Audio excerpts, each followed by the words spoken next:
Andromeda? So, as Andromeda mentioned, we have two main services within Aurora. First and foremost, the precipice of what we're actually discussing is becoming a node builder, a disaster recovery node builder to be exact. And then second most function is being a data partner. So as a node builder and creating a one of 10,000 storage nodes, you're actually developing and expanding our decentralized disaster recovery network. And so, of course, once you actually build out a node with us, you'll actually be able to name it yourself, and of course you can benefit from earning Filecoin within the Filecoin ecosystem.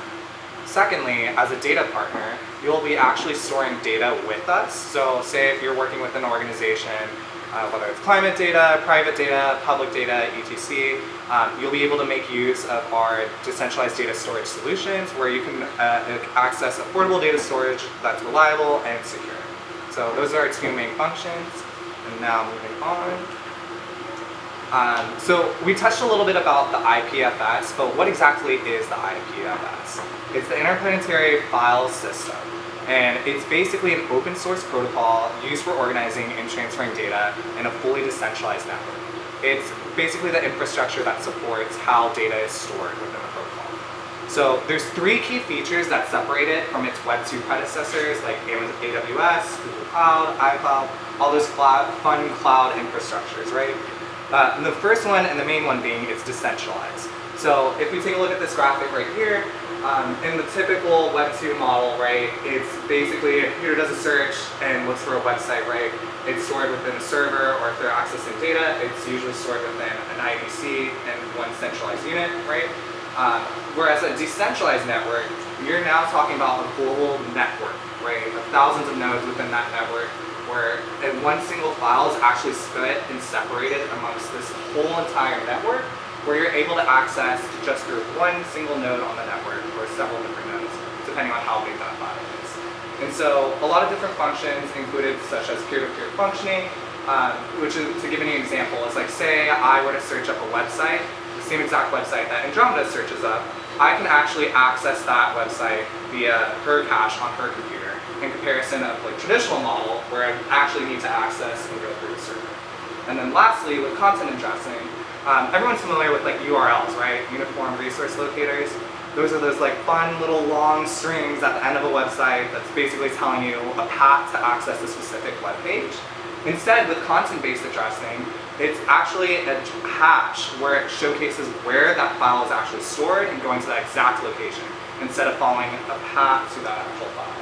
So with these three key features with IPFS, technically it can be used to actually traverse data across planets. So in the future, we could actually use this technology to store a file here on Earth and access it on Mars, if we ever needed to come to that. So hopefully not, but fun fact there. Some Filecoin basics and tokenomics. So first and foremost, these are the three main functions of Filecoin. First, you earn Filecoin for storing files, for hosting files, so to speak. And that's similar and analogous to mining. When we say you're mining Filecoin, you're actually storing data on the ecosystem. That makes sense. Number two, you can actually exchange Filecoin for USD, BTC, ETH, and more. Any other cryptocurrency is actually used as a cryptocurrency. Thirdly, it's used to reliably store files at hyper-competitive prices. Because it's using a decentralized network and we're also using storage deals that are required in specific contracts, it's actually cheaper than most Web 2, AWS, Google Cloud, etc., all these other major storage providers. And so a couple quick facts about the tokenomics of Phil. It currently has a maximum supply of 2 billion tokens. Really interesting enough. As of July 13th, though, this is some stats about the network right now. It has 954.2 PIBs of storage on the network. And to give you some context of what a PIB is, because you guys are probably wondering, like, how big is a PIB, right? Fun fact, a PIB can store the entirety of the Library of Congress 62 times. So imagine the largest library within the United States being stored 62 times on a network. It's pretty amazing, right? And even another example, it could be 11,000 4K movies stored within one PIB. So it's amazing to see the capacity of how much is on the network right now. And as far as raw storage capacity, that's 12.2 EBs, and that's one PIB to the power of 1,024. So obviously a lot of storage on the Filecoin network. And to give you more context, an example of like mining Filecoin and the life cycle of one data deal, for instance, which Chase will also go over more technically in the future. Here's a very simple breakdown of how it works. So first, a storage request is made from a data owner where it's sent to a storage market where the data owner then selects a miner. So they'll list out the contract, how many copies that they want to store, they want to list out the exact specification of how long they want them to hold it, etc, etc. So after that request is made, they select a miner, the data is then replicated, encrypted, sharded, and sent to the miner. So this is when they replicate the data and actually store it onto the ring. So that's step number 2. Then step number 3, the miners securely store the data onto their node and maintain it throughout the whole life cycle of the data. So that's where the mining ecosystem takes place, and Chase will touch about that later, as I mentioned. Then lastly, the data owner is able to retrieve that file at any time until the contract expires. So that's just to give you an idea of like how exactly like file is stored within the ecosystem. Now onto Auroch. So this is an example of one of our products. It's going to be our standard product here. It's a disaster recovery node, subnode 032. We have the start time of when mining will occur, and then the node number as well. So you can actually look up the node address online using a blockchain explorer and see the output that we've actually been producing with that specific node.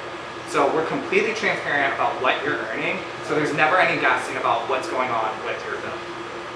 Next is the remaining hash power. So of course, the way we break out all of our products is that we actually segment it into smaller pieces, at least on the Auroch global website. So you could purchase as many TIBs as you want, but of course, with every TIB, you have to pay gas fee, data fee, as well as commit a pledge, which acts as the collateral for that specific purchase. So as far as how it works and how to actually go about using the website, you first need to create a profile using a wallet address or even your login via email. Make sure to contact your BDs who can give you a referral link so that way you guys get access to it and making sure you guys get some rewards there. Number 2, you then swap Phil for ePhil, and Chase will also touch bases about why we use ePhil instead of Phil. Then 3, you select your plan, which is going to be this one right here. So select a hash rate plan in the marketplace, and 4, just sit back and collect the rewards. So always the fun part. So what's your profit as an Auroch customer over the 540 days? So these 3 are examples of how much you would earn based off of your level of investment. So here, being 50 TIBs as a storage builder, you'll earn close to $3,455 based off of the Filecoin price as of July 18th, which I believe is $449. So you'll be earning 769.5 Filecoins. And then this is more of our standard level of investment, which is 1 PIB, where you'll be earning $69,101, and that's based off of 15,390 Filecoins. So I'm going to go ahead and hand it off to Chase, who's going to talk a little bit more about the technical aspect of it. Thank you. Yeah.